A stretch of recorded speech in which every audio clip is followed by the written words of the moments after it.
முருகனுக்கு பண்டாரம்னு தான் பேரு. பண்டாரம் அப்படின்னு சொன்னாலே நம்ம வேற மாதிரி எல்லாம் அர்த்தம் பண்ணிக்கிறோம். பண்டாரம்னா ஒண்ணும் இல்லாதவன் அப்படின்னு அர்த்தம். நியாயமா பண்டாரம் என்கின்ற தமிழ் சொல்லுக்கு செல்வ நலன்களை தன் அகத்தே குவித்து வைத்திருப்பவன் என்று பொருள்.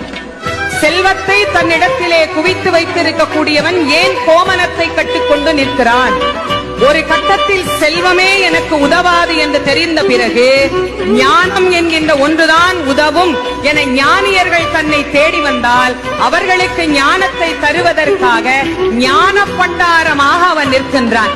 எனக்கு ஒண்ணுமே வேற வழியே இல்லைங்க, நான் பரம ஏழைங்க, நான் காப்பாத்து முருகா அப்படின்னு ஒரு பரம ஏழை அந்த முருகனை பார்த்தா, நீ எப்பேற்பட்ட ஏழையா இருந்தாலும் இந்த பழனிக்கு என்ன ஒரு தரம் பார்த்துட்டீனா இதற்கு பிறகு உன்னுடைய வாழ்க்கை ராஜ வாழ்க்கையாகத்தான் அமையும் என்பதற்காகத்தான் ஆண்டியாக இருக்கிற இறைவன் ராஜாவாக கோலத்தை மாற்றி காட்டுகிறார்.